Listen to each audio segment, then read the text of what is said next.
Hello everybody, it's Lou Harvey Zahra here. We are live. If anybody is coming in,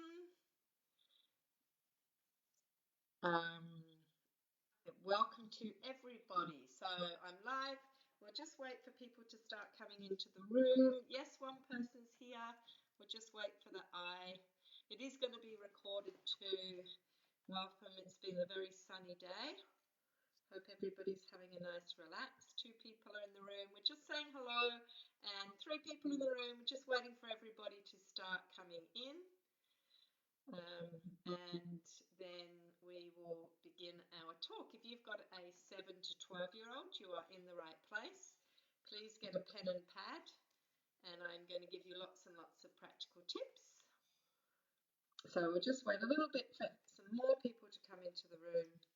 6 people in the room now. It takes a while for them all to come in. When we get to 10, we'll start, and this will be also recorded. So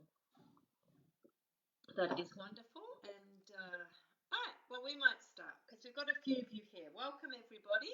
My name's Lou Harvey Zahra. If you have not met me before, I am a Melbourne-based parenting author with 7 books. And some of you may have seen this book in the library, Happy Child, Happy Home, Conscious Parenting and Creative Discipline, and Creative Discipline Connected Family. And I've been speaking on these books around most of the libraries and around the world. And I was asked to write the next book on 7 to 12-year-olds, which we're going to go through tonight. Growing Children, Thriving Children, Raising 7 to 12-year-olds with Confidence and Awareness. And a lot of books are aimed at the toddler years and sometimes the teenage years. And what about this middle period? And it's actually a really important period in child development because a lot of changes happen. They're not in early childhood and holding your hand, and they might be saying, I'm bored, because they're not able to do all the same play they were able to do when they were younger. You might even see a bit of attitude come, and you're like, are they a teenager when they're only 10? And so there's these big changes that happen, and if we're ready with ideas to stay connected as a family for when they say I'm bored and for when we need to bring in more family harmony and our family values, then it's a wonderful thing. So what we're going to go through in the next hour is what I think all parents strive for. They strive to have strong bonds and be connected. They strive for thriving children at home. And they also are always working on establishing family values, that we look after each other as a family, we're here together, and we can have as much family harmony as we can, even though there's always going to be ups and downs of life. So what we're going to do is I'm going to talk through each of those areas. You can write some questions in the comments. I will take a breather and have a look at the comment questions. And then we're going to go to Q&A. If there isn't too many questions, I will cover the most common situations, which are always siblings, chores, attitude, and technology. So, but please do ask your questions, but I will be covering those areas if time at the end, as well as your questions. So here we go. Before I start giving you practical tips, I want to let you know that there is no such thing as a perfect parent. And I'm not a perfect parent, and I've written 7 books. My children are 19 and 21. Because life always has ups and downs, and we're so busy, we're a little stressed, we've just come out of COVID, we have a lot of distractions, so we actually do need practical tips. And so we're just striving, as parents we're striving, and the fact you're all tuned in tonight, or you're actually going to watch this afterwards when it's recorded, then you are striving, yes? Striving to stay connected, striving to see what we can bring for our children to flourish, and striving to have happy homes as much as we can. So I just wanted to say, because you're all here, you're all good enough parents, and there isn't such a thing as perfect parenting, but we all do need some new ideas. So this is why I've been called in. So the first area I want to talk about is strengthening our parent and child bonds through the middle years of childhood from 7 to 12. So your child may not be climbing in bed in the morning. They may, they may be in this different stage of childhood. They're not in the cuddly, climb on your lap stage, hold your hand stage.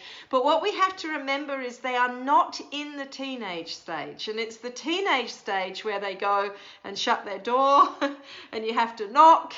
And they might start grunting as a response. So children still want to be with us in the 7 to 12 stage. They really do, but they don't want the same sort of loving as that childlike, really young stage. So how do we keep our connection strong before the teen years is a wonderful foundation. Now, there's a lovely story, and it's an Aesop's fable, and it's on the sun and the wind. And they have a bet to take a man's raincoat off. And the sun and the wind bet, and the wind said, of course I'm going to take this raincoat off. So the wind blows and blows, but the man just puts the collar up and the buttons up and the belt on and does it up further, and the wind's very surprised. And then the sun shines and the raincoat comes off. And we are busy, we are a little stressed, we have a lot of technology distractions, and we forget that all children at all ages of childhood, growing up all the way to 21 and beyond, need warmth. They need to feel that someone is happy that they exist, particularly in the morning. Every single child needs to feel accepted, and love is an action. We might think, oh, they know we love us, but love is an action. So I'm going to give you some really simple tips that cost nothing. They don't take a lot of time. They've been tried and tested with hundreds of families worldwide that will make sure that your connection jar is filled up daily and, and not overtaken by other daily stresses in life. So I want you to think about your morning greetings, because often now we've started school again. That's a bit of a shock after the summer and COVID.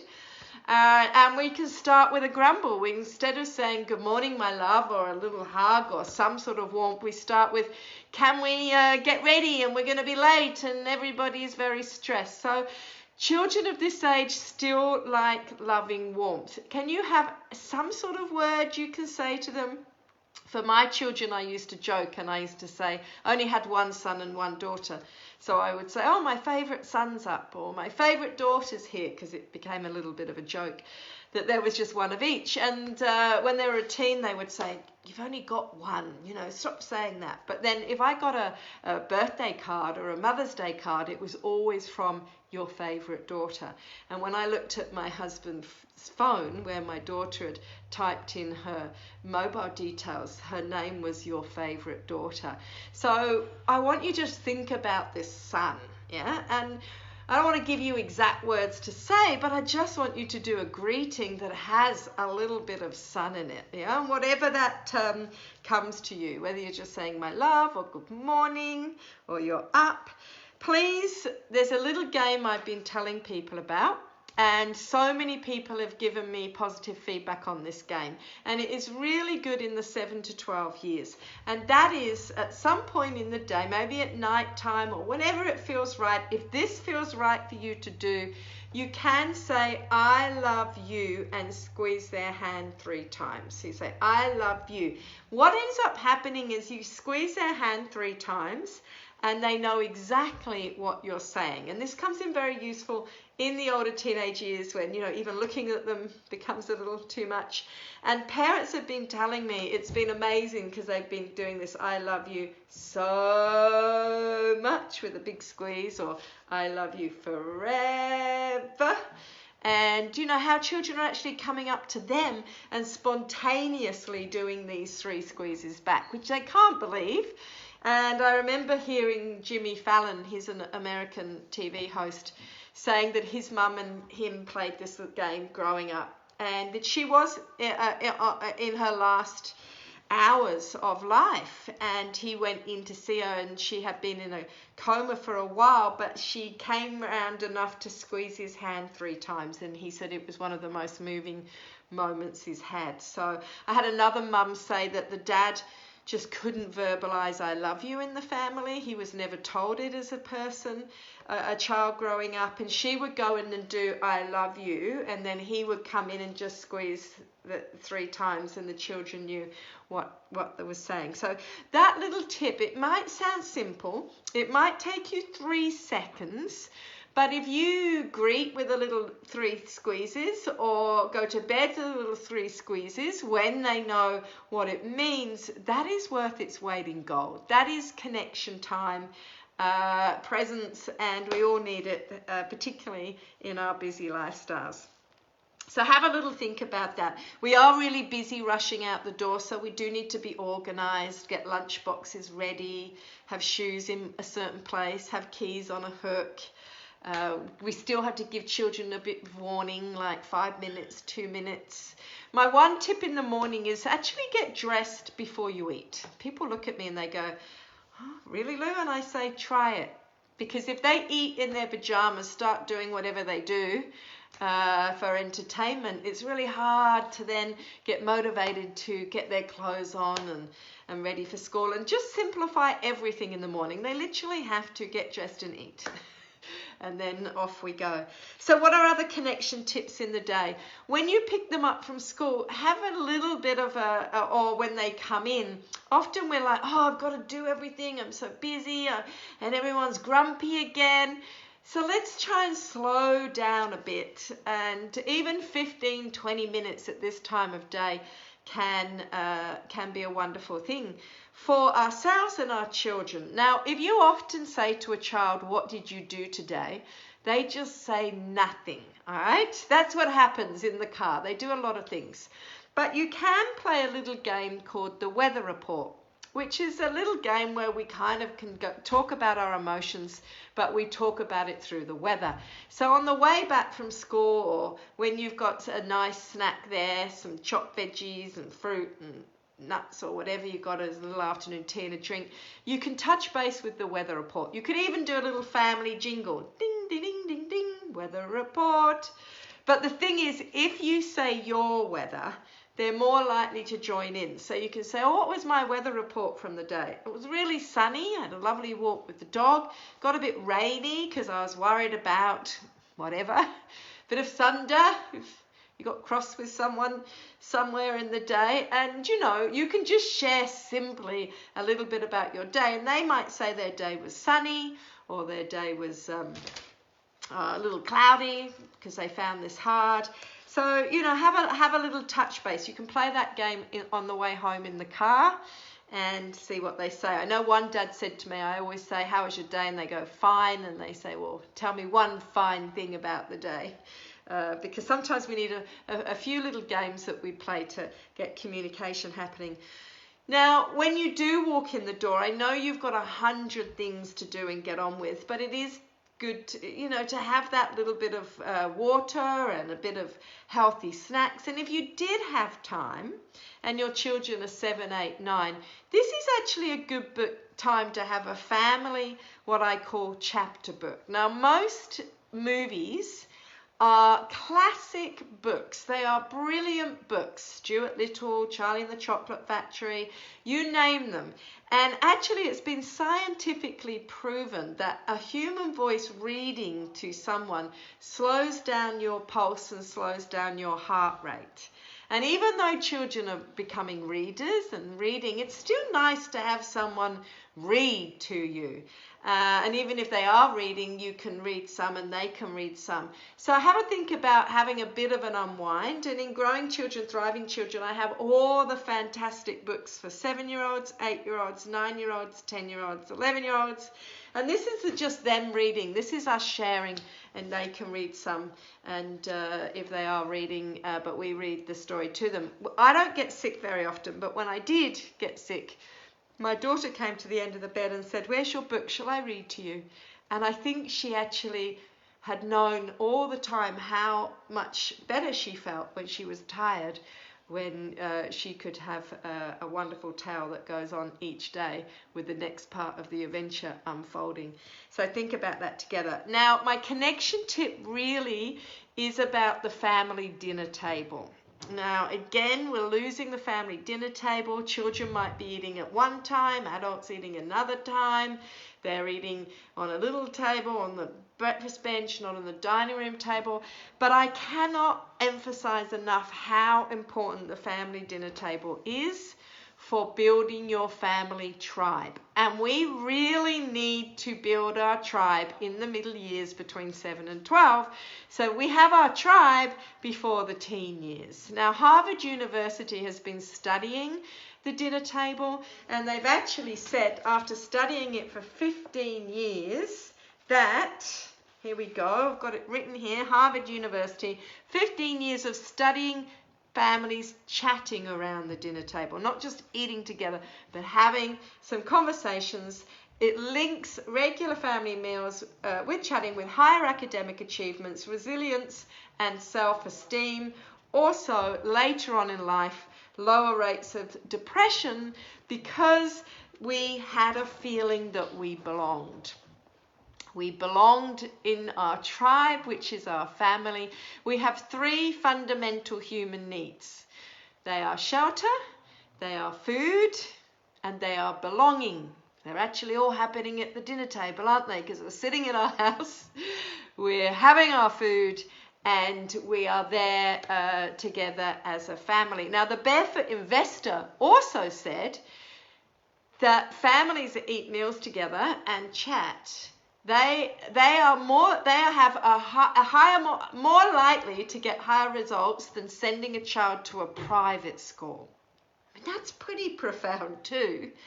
So now I know it's hard, and I know you're getting in at different times, and if you can't do this, don't stress. Do family Sunday pancakes, do Saturday pizza night, but we need to be sitting together and we need to be chatting. Now, I know how hard that is when you ask a question and no one answers, or one word, so we need some conversation games. And children of this period of 7 to 12 like games. They like being asked about themselves, yes? So here's a few games. One of them is called the rose game. Now, the rose game basically means the stem is something I learnt, the flower is something I enjoyed, and the prickles are something I didn't like or were funny. Now, if you do your rose, and if you have someone else there as an adult, they do theirs, the children will join in. Yeah, it's quite amazing in a sense. Now, Harvard University has a website called thefamilydinnerproject.org. Please look it up, thefamilydinnerproject.org. And they also have all the tabs at the top saying communication, games, and you can press on them, press ages, and they give you lots of ideas. But at the beginning of lockdown, I published a book called Happy Families Table Talk, 111 fun questions, because I really wanted to bring families together while stuck at home and communicating and having fun round the table. So there are 111 questions. You could either just open a page and read the question, or you can start from one. And the response I've had about this book, particularly with children from 7 to 12, although I've had people who are 84 like doing the answers, I've had couples doing it on dates, finding out about each other, and younger children, is that everybody likes to feel heard, you know, and everyone has a different answer. And this will really start the fact that dinner times are about all sitting down together, having a chat, finding out about each other in a really fun way. So this is on my website, happychildhappyhome.com. If you just look there under books or shops, and it's going to give you 111 days of family chatting and conversations, and you can start that round the dinner table. I met a family that didn't have a dinner table, and then they came to a talk. And then they played the rose game, and they loved that. And then they had a book, and the 11-year-old was like, come on, Lou, sit down. We've got to have the next question. Be ready for the question. And we're all building our family tribe. So we do need to think about that. We need to put our phones away. We need to put them in baskets up high. We don't look at them. We don't put our technology on, and our children, when they get their phones, they don't look at them at the family dinner table either. have a little think about bedtimes now, because we might be grumbling again, just like in the morning we wake up grumbling, and at bedtime we can be grumbling. It's too late, get to bed. Whereas we again need some sort of connection games, even if it takes a few minutes, because if we start the day the right way up and end the day the right way up, everything seems to be okay. And I call it filling the family emotional bank account. Now, believe it or not, every family does come with this emotional bank account. And we need to put a lot of daily blacks in the bank account, because ever so often there will be a withdrawal, which is all normal for us in our hectic lives sometimes. So we need all these little moments with greetings in the morning, which are loving, how we greet them after school with a little game like the weather report, how we unwind a little bit with a snack we might read, how we build a family tribe at the dinner table, and then we can think about bedtime. So that's where you might do the I love you. Just have a little whisper. I'm so glad you're my son. Maybe have a chat. My husband and my son used to go, all right, let's have a chat. What should we chat about? And they would choose a conversation. With my daughter, we did a gratitude diary. And so I bought her a diary. It was of horses. And each night she would think of something she was grateful for, and she'd write it down. She was practicing writing, or I would write it down. So we again need to have some sort of warmth in that way. I had a mum, she had a son who was actually nearly 12, and sometimes he would want to come in and chat, and sometimes he didn't. And she got a nightlight that said his name, Charlie, and if he turned it on, then she knew that she was to come in. Sometimes we can play different touch games. They're very soft when they were younger. Still rub their head if they like it. Make a pizza on them, which is basically giving them a massage. I'm kneading the dough, I'm chopping the tomatoes, an onion, I'm spreading on the sauce. Little touch games are beautiful too at bedtime. And if they do still like to be touched, then touch them around here, around their head, because it is such a gift to do this to children, and it doesn't cost you anything at all. So do think about bedtimes and touching and whispering, having a little chat, having maybe a gratitude game, that we need to give them warmth like the sun again. I met a dad that emailed me and said, I'm a terrible father. And I said, I'm sure you're not. And he said, no, I'm a terrible father. I literally drop them to school and I don't get in until either right on bedtime or after they're asleep.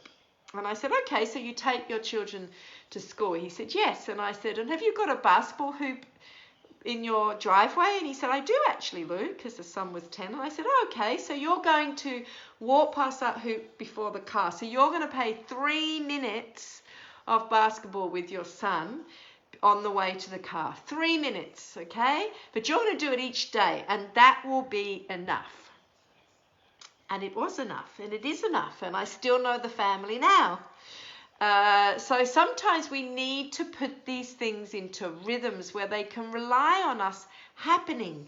If I remember, when I was a child, my mum always used to say, I'm going to come in and tuck you in, and I used to just like that. I like knowing she was there, or the same sentence that we say, or the same little 3 squeezes we say in these words really build trust. They really build trust in the family. They provide predictability, they provide anchors. So I talked to a lot of children about what they wanted to do more of with their parents that they didn't do enough of. All these children aged between 7 and 12, and none of them said go to Disneyland. They said really simple things. They said, I want to kick the football with my dad, but he's always busy. That's what they said. That's what they told me. I want to play some more tennis, but they're busy. These were the things they were saying. So I'm saying for family connection, put them into rhythms. Maybe every Friday before fish and chips, you go and kick footy. that they can rely on, that we build into it. Children at this age love food in rhythms. They love family, Sunday, pancake morning. They love ride the bikes for fish and chips on Friday. They like these rhythms, games night Friday. And if I meet a family that has a family routine or rhythm around food or activity, I think you are going to be fine, because you have some family anchors, you have some family belonging together there. So do have a think about what you can put in weekly rhythms to create a weekly, your tribe there together. So there are a few tips for you for connecting. Just try one or two of them. I want to give you some tips for I'm bored, and I'm going to give you again some ideas for how we can communicate to children to get a little bit more of harmonious homes with some of our common areas. I'll give you a few more tips now, and I'll see if there's any questions before I move on to the 4 areas that I know all parents ask me about, which are siblings, chores, technology, and also a little attitude that can come up.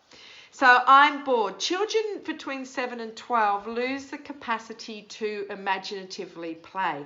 What I mean is a younger child will pick up a bit of wood and they'll pretend it's a microphone or a hairbrush or, or a shop till, beep, and they are full of imagination. They do roles, they're a bus driver or a laundry person or a chef in the kitchen, and they have all this imaginative play.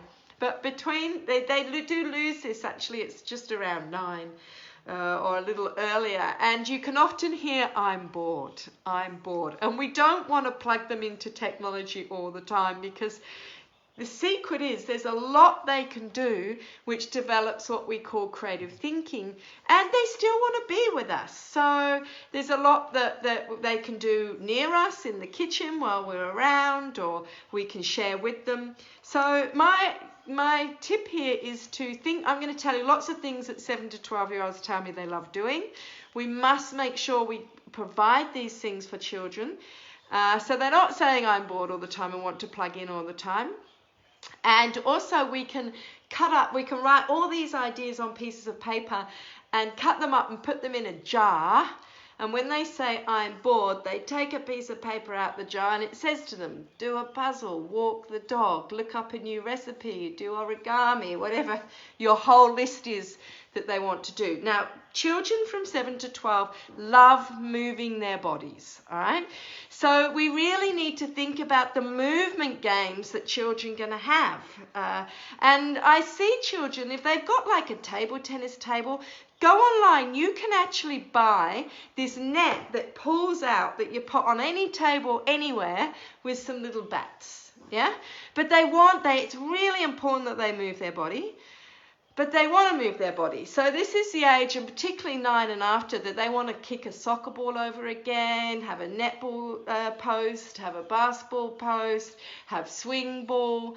Even those little rubber balls that cost $5, they call it Foursquare.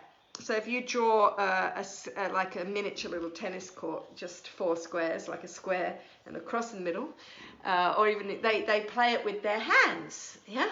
Like they like table tennis, or they like scooters. Of course, they'll do lots and lots of tricks on their scooters. They like bikes. So we've always got to think, what can my child do that is fun moving? They like trampolines. You might not have the same space as other people, and you might even live in an apartment. So you do a nightly walk after tea, down to a player or a playground or a park to take the frisbee or a ball or whatever you've got there. So make sure they have a lot they can do that they can move. And when I find these houses that do have more of these elements to it, as I said, even getting a little net to put across your table, you can see there's more options for the children to do and play with and move their body that's healthy. Often these children do handstands over and over again, cartwheels maybe, but they really do want to move their body. Make sure you go to the library weekly and get them into books. Often 9, 10-year-olds really get into reading, becoming a reader when they're in their what I call chapter books and series over and over again. So make sure children always have books. and interest books and a basket of them to look at, as well as their moving games. They do also get into craft and making things. They get into magic spells, if you can find those. They get into origami. I mean, if you're using the iPad, then look up YouTube videos on origami and have all your spare paper, because they get into that. So think about what craft projects they have. They really get into cooking. Now, if you can actually watch TV shows that are about cooking, your children will like cooking. And at this age, at 9, they can cook a meal for you. They actually can by themselves. They can Google search the recipe, follow that. So allow them in the kitchen. Maybe have the one night of the week that they have that they're the chef and they open the restaurant, and that's their night, and each of the siblings. But allow them, because they are learning creative thinking skills or life skills, and they're doing it because they enjoy doing it at this age. So please do make sure they have cooking. Children of this age really get into board games and card games, all right? So we all think that you need to pay thousands of dollars on a thing that you do here, and no, they actually like simple games. And get yourself a pack of cards and some boxes of matches and start a Friday night family games night. The board games, it's really interesting. My daughter's just broken her ankle. She's 19. And her friends came over and we got all the games out. They're 19. We played headbands, we played Cluedo, we played the game of life. Everybody loved it. In fact, Thursday night, even more friends are coming over and we're all playing those games, okay? Now, the thing is, children in this middle years have more of a capacity to do winning and losing after 9. This is just a known fact, because they're kind of in our time zone and they're like, can we play again tomorrow?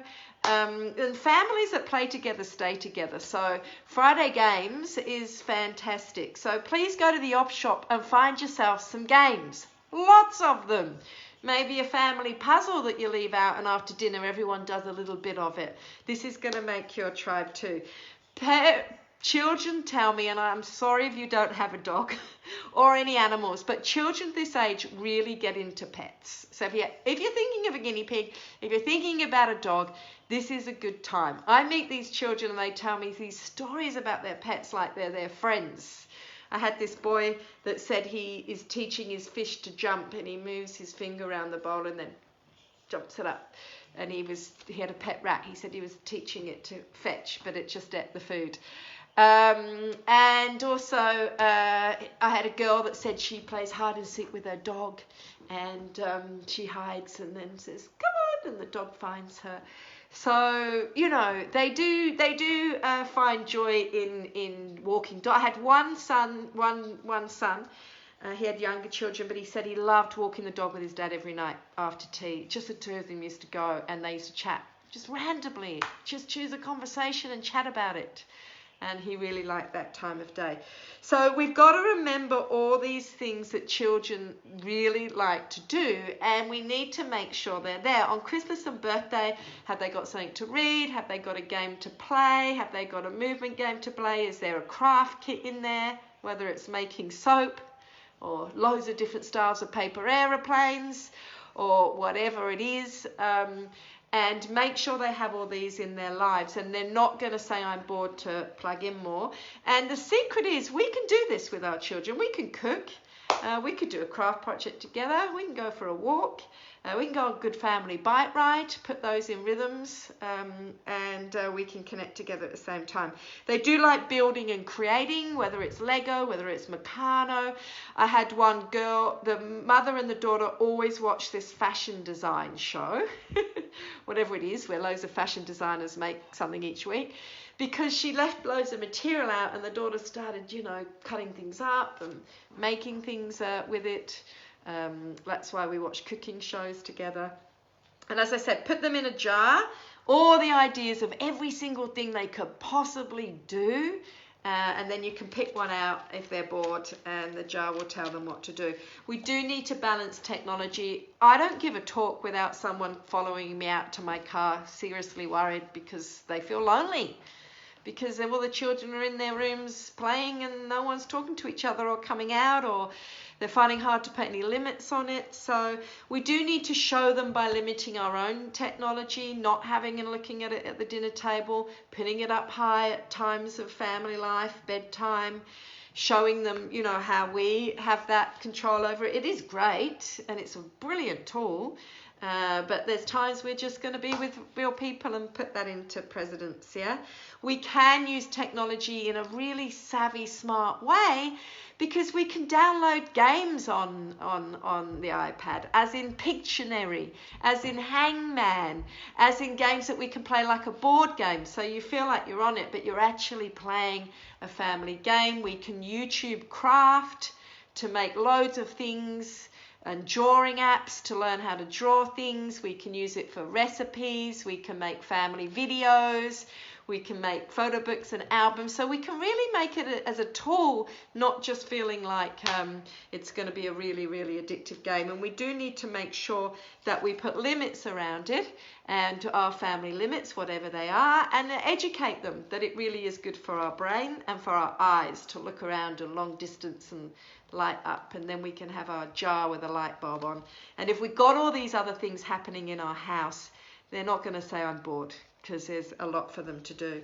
So that's a little bit about I'm bored. I will just double check and see if I've got any questions here now, because we've got 20 minutes to go. I've got to thank you for reminding me, but I will talk to you about how to talk to children so they can listen more, and I will talk about siblings, because I asked, again, a lot of children between 7 and 12 what makes you angry, and they only came up with 2 answers. Siblings and when they're told no and they're disappointed. That was the only thing they told me. I thought that was amazing. So I'll give you some ideas to help the way we communicate our family values and hold our children, and also siblings. But I'll just double check if anyone's asking anything else. I've got lots of little marks here. I've got to find all this for chat marks. Okay, it's just lots and lots of people watching.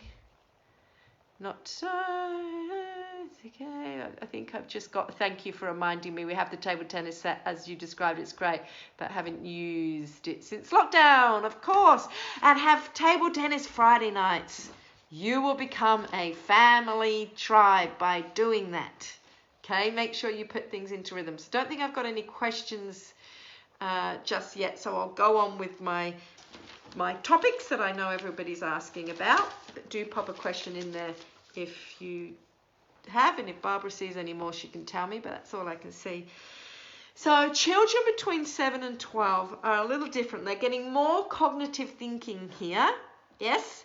And so the way we talk to them has a profound effect on how they feel reprimanded or scolded or told off all the time, or actually cared for and guided. And we were putting a boundary out, but our wording can make quite a difference to how it is received. So we do need to have our family values. And I like the word look after. Look, we're a family, so we look after each other. That is just a really nice saying to say, all right? We're a family, so we look after each other. And they do realize at this age, it's not for today and tomorrow. You know, it is for life. We're going to have Christmas days for a long time. Or, you know, and so we are families, we're families for life, so we look after each other. And if we step in, as parents, if we step in to say no or don't or put a boundary out, it is always because we care. We have to realize this. It's always because we care. We care that we're a family and we look after each other and no one gets hurt emotionally or physically. Very important. Yeah. And use I. I can't. They may see on the internet. I can't. I will answer that question about the internet. I can't, you know, allow people to be hurt in this house. I can't. You use I statements. I'm going to make sure everybody is really healthy and gets to move their bodies around today. So use I. Yes, use I rather than you. Do use some I statements for what you're saying. If they say you're not the boss of me, you can say, well, I am the boss of healthy bodies, or I am the boss of healthy brains, or I am the boss of making sure everyone's safe, because that's what you're doing, yes? So I'm going to make sure everyone's safe. I'm going to make sure everyone's healthy. They understand that you're doing it in a sense because you care. And please ask children for their own solutions, all right? Or give them a solution out of two. Now, for example, someone's kicking the ball, it's very near the window, and you need to say, oh, I can't let the window be broken, it will cost a lot of money. Where do you think you could kick the ball where it's not going to be near glass? Yeah, and ask them for the solution. If siblings are squabbling, you know, it's great to have a timer. I time turns way more than cakes all the way through this time. Or sometimes we just need island time, which means we go to our islands, which means special time, separate time. Everyone needs island time. Should we put the timer on, or should we have island time? Because everyone needs island time, meaning special time, when things are getting a little bit too much. In that way. Do tap children, and often dropping your voice and just saying one word is a lot more effective than shouting something out, always feeling like, oh, there's that voice again. And make sure you say the solution to what could happen. I know that sounds strange, but just try it for a day and match it with empathy that you are looking after. Yeah? The family, the toys, the window, whatever it is, so they realize that you care. Someone just asked, what do you do if children have seen upsetting content on the internet? Now, we have to be really savvy about the internet. A teacher said to me, I tell my parents when they come to a meeting, do we take loads of children into the middle of a city and then say, okay, here we go, walk around by yourself now? No. And then the internet is so much like that. So we do have to put our blockers on all of our things at home with no adult content. Nothing of that nature can come through. We have to have basic things that we do it outside of bedrooms. Do not have them in bedrooms, particularly at night. Everyone says that. In a sense that a lot of what gets seen is at night when the door's shut. That we have to literally hold their hand and teach them, in a sense. I wouldn't leave you in a city by yourself, and I wouldn't leave you here because there's a whole city here. So we don't press any buttons, like we wouldn't go and knock on anyone's door in the city, because buttons are going to come up in that sense. If they've already seen something you don't want them to see, then you do need to say, I'm sorry that you saw that, you know. That's I don't know what they've seen, but you know that's adult or that's not, you know. Pornography is huge. I have got a video, if you want to go to happychildhappyhome.com. I don't want to scare anyone, but I did a 2-hour talk on puberty, how to talk about periods, puberty, how to introduce sex, and I went to pornography and I gave so many ideas. One, so we can protect our children, but two, the wording we can say if that does happen.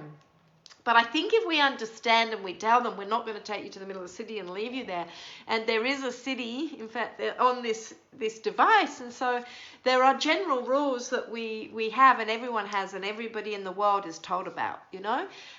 So we do have to look at search engines, and we don't press buttons, and we do have to be very aware of what they're seeing and viewing, and we do have to have our blocks on our Wi-Fi in that sense. And if something does come through, we have to say, I'm sorry that you got to see that, and we have to use warmth in what we're saying it's about. You know, if it's sexual images, we have to say that's not real love, or if it's children at this age, they don't do well with they're not adults at all. They don't do well with things in the world which are really not nice or scary, and so we have to protect them and say that's adult, that's not for you to worry about. We have to put boundaries around them and what it is, in a sense. And even with COVID, I was saying that we have to say we're looking after people, that's why we're wearing masks, and when we don't have to look after them anymore, we can take our masks off. So I hope there's a few tips for that question there that came up. Now let me give you a few tips about siblings and chores, because they are asked of me before 7 o'clock. Do ask me another question and I will look at it if it's there. Siblings. Now, children said to me they only get angry at siblings and when parents say no. I'll do those two scenarios. Okay, so the no is an interesting one. Please have routines or rhythms about things you may want to put boundaries around. No, because it's so much easier to have that and say, yes, screen time's Saturday afternoon. Yeah, once in a while food is Friday when we walk to the milk bar or the shop. There's so many parents tell me, that they have chocolate in their cupboard and all these things and the children don't listen and keep getting it. Well, hello, don't have it in your cupboard.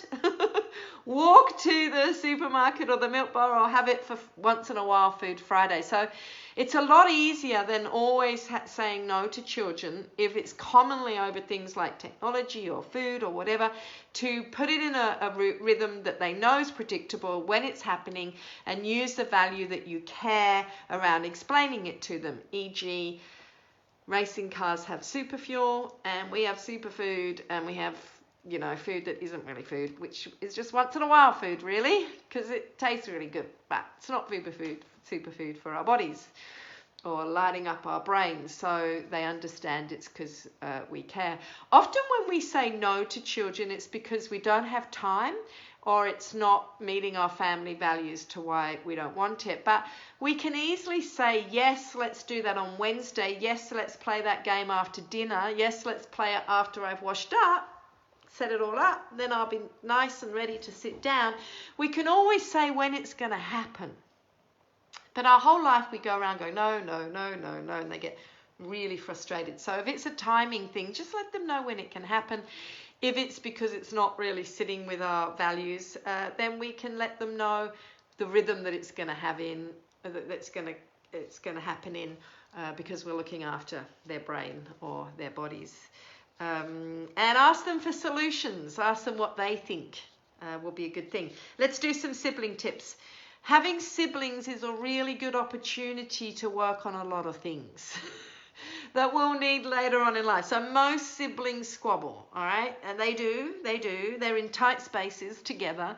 So it's actually really interesting to look at the different ages of your siblings and their needs. Some of them might be younger and playing, and the other ones are older and want to read a book or build something, don't want to be distracted.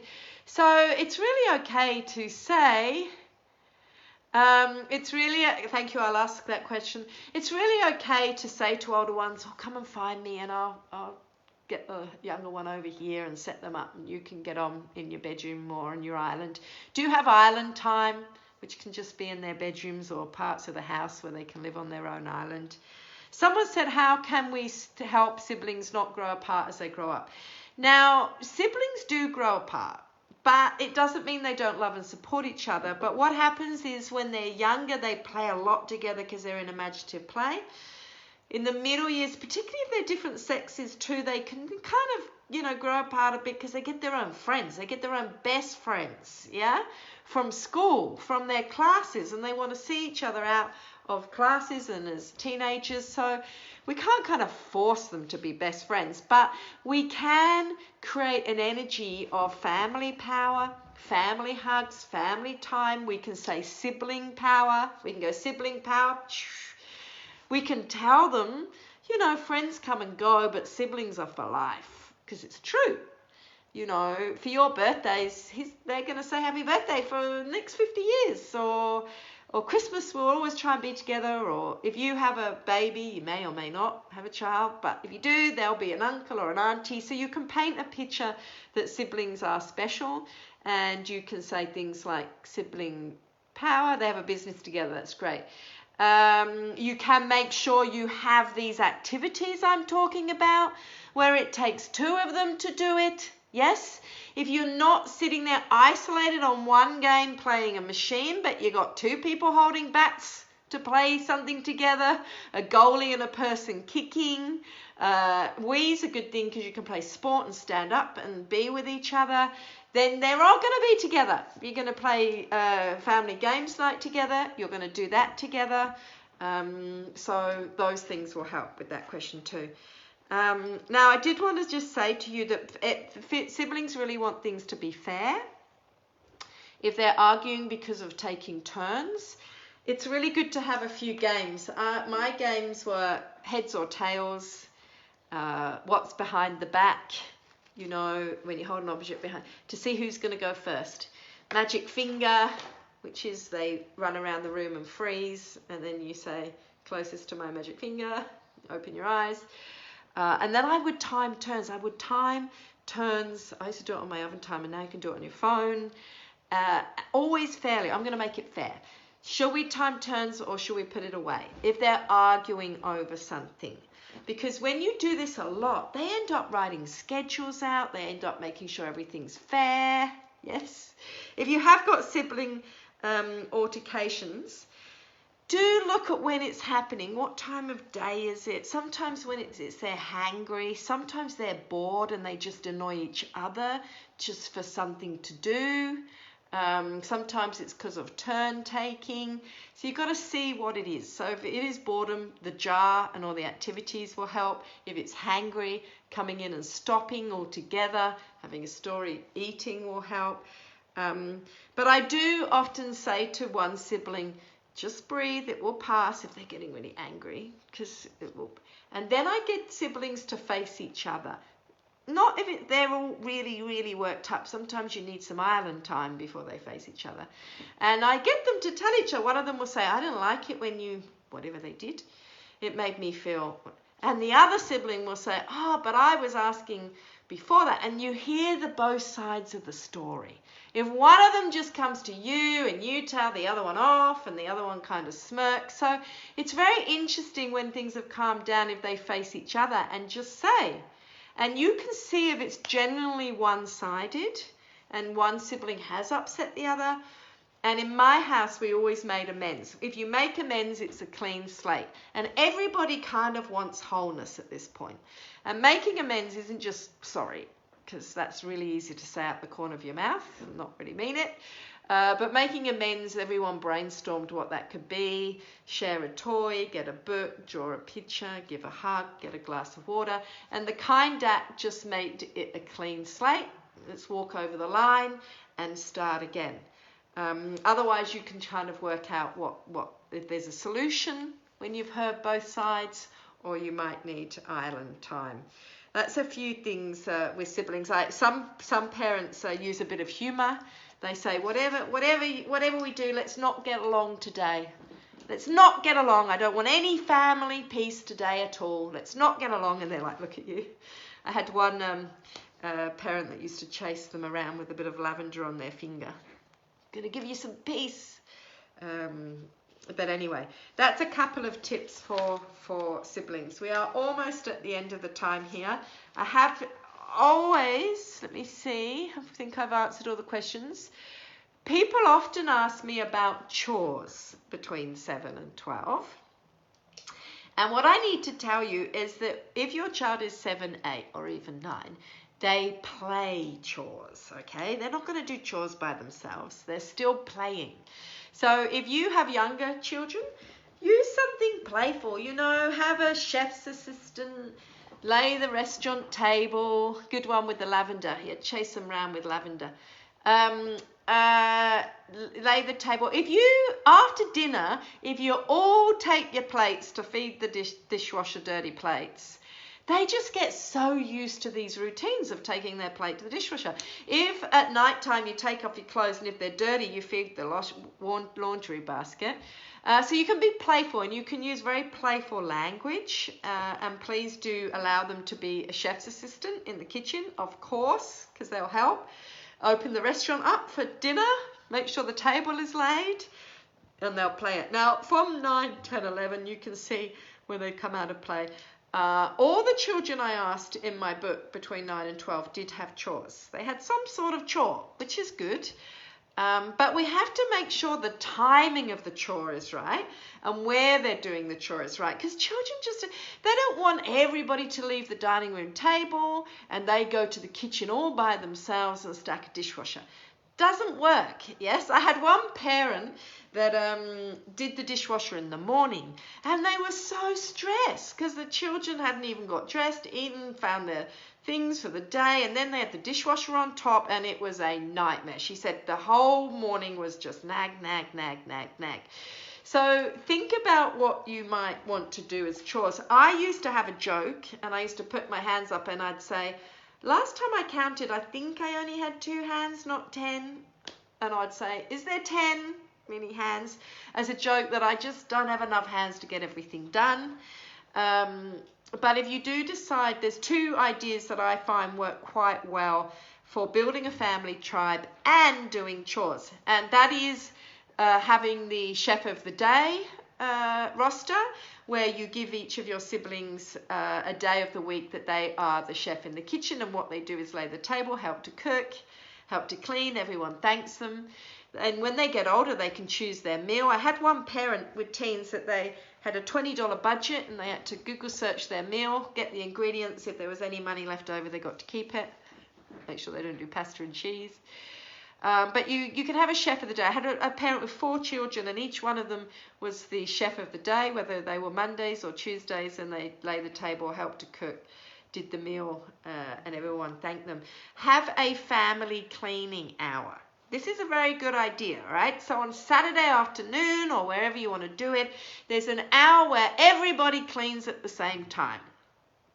So they might just have to do something in their bedroom, or they have this, and play some lovely music while you're doing it. And after your family cleaning hour, have family games or have your family pizza, because it all leads on to that. And everyone feels like they're doing it together. If they are doing dishwasher, make sure it is maybe the time that you're in there cooking, and you can say, come and chat to me while I'm cooking, and it's a bit more like chat time while they're doing the dishwasher, and then it's a little bit more connecting to it. The chores that parents told me they did, and another thing is about whether we pay them. Now, I don't have any right and wrongs, all right, because there isn't right or wrongs. You've got to do, every family in the world is different in some way to what they do. You've got to find your lane. All I'm saying is, if you start paying them for everything, you go pick up your pajamas and they go, what are you going to pay me for? What are you going to pay me to pick up my pajamas? So in my house, there were some things we just did to be a family team, have family power, and that was laying the table, having a little tidy of the bedrooms. They often want you to sit there while they have a little tidy or whatever it is. And then there were bigger things that they could choose to do extra chores of to be paid for. And children like earning money. So this can be sweeping or raking or hoovering or dusting, like bigger things. And you can have all those in a jar with a little monetary thing. And in my family, if we opened up a bank account for them, and if they put the money in, then we doubled it. So even if it was $2, it doubled to $4. But it ended up making quite a lot week after week after week. So you can decide what you want to do. But the children did say to me they lay the table, they help cook. These are great things. Opening the restaurant, being the chef. They do the dishwasher. Some people pay for that. Some people, that's just part of being a family, and their bedrooms. So these are generalized things. And then there were bigger things like vacuuming, gardening, washing the car, washing the bike, which they sometimes want monetary things. My husband had a little joke. We are on time now. And he always used to say, do the dishwasher. And if they ignored him, he would say dishwasher, and then he would walk over and he would sit on them and go, I'm so sorry, I thought you were at the dishwasher. It was just this joke that if he started moving towards them, they ran. But you're different ages now, so definitely once they get to 11 or 12, they can do things to be part of the family, of course, and be the family team. We've had our hour, and thank you for joining me so much. I didn't see any more questions unless anyone had a question, but all I wanted to give you is some tips. So if you've left with a tip, I am really happy. I want you to remember that this is laying the foundation for the teen years, as I said. So any of those connection tips, the I love you, the meal time, you can get Happy Families Table Talk from happychildhappyhome.com/shop, or just find me there. It is on Amazon and all those things, but it's actually cheaper from me in Australia. If you did want Growing Children, Thriving Children, if you've just enjoyed my tips, it's fantastic. But this book is packed to the rafters with practical tips. So the first section is what to know about all the changes that are going to happen to your child, so you're not surprised. The second section is on what to do to stay connected when they say I'm bored, and then the third chapter is what to say with anger, anxiety, creative discipline, puberty, and all your questions that I've shared with you. So there are so many ideas on this. Growing Children, Thriving Children is in the library. You can book it. It's on every single online book site that you choose to use, Fish Pond, Booktopia, or you can buy it from me if you want a little signed copy. I will send it out to you, the two together, or any of my younger books. I have 7 of them. You can look me up, Lou Harvey Zahra. I do an online parenting course that has 7 modules, 7 one-hour videos, and loads of resources on everything for thriving children in the middle years. So just again, look me up on Happy Child, Happy Home. And if you watch that with your partner and keep it, it's going to make the 5 years a lot more connected and a lot easier.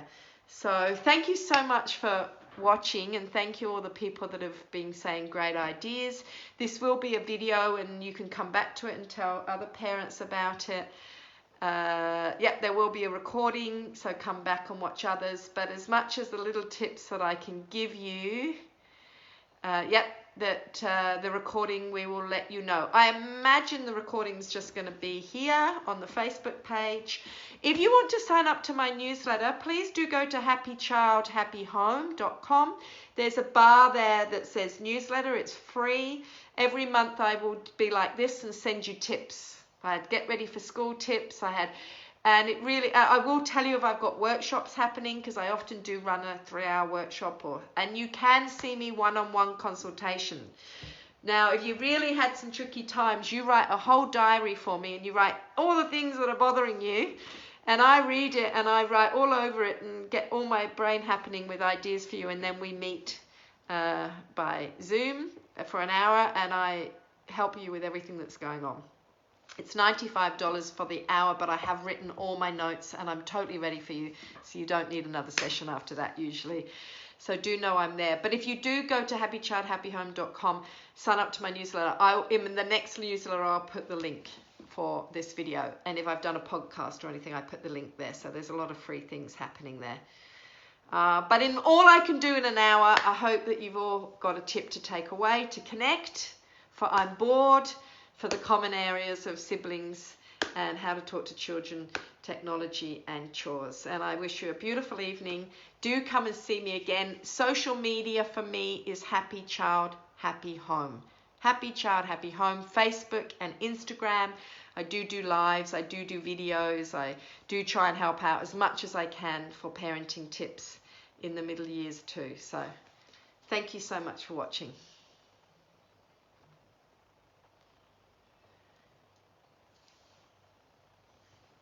Thank you, everyone. Thank you for my love hearts and nice messages too. That's always a really nice thing. Everyone's just saying thank you. Oh, lots, thank you. I can see you all, 17 of you all. Thank you. Thank you. So do come and find me. I write in a Happy Child, Happy Home. Find me on my newsletter and everything else, and you'll be getting lots of info or books or. Better go. Still 15 people here, but we all have to go. Thank you, though. It's the end of our hour's up. And I do often lots of one-off talks on really interesting things. So do, as I said, sign up to the newsletter. You'll hear about them all. Family temperaments. You help me with my parenting so much. Thank you. Beautiful heart. Thank you. All these very nice comments. It's my pleasure. Always my pleasure. You're all doing a great job. So nice. I'm just taking a screen. Thank you. And hopefully I'll come into Moorland Library and be live and see you all. Even have a hug at some point when we can leave houses. Please look at Happy Child, Happy Home Facebook. If you scroll down the videos, I've got a video for family games, and they're all what you've got in your house already and free, and it's so much fun. And one dad said, I couldn't believe how much I needed just to play family games after dinner on the weekend. I laughed so much, we enjoyed it. Please look up that video. I've got a video on family breathing games you do at bedtime together for a bit of emotional well-being. Look at that video. So I'm often making like 5-tip videos, but the family games one is great. All right, so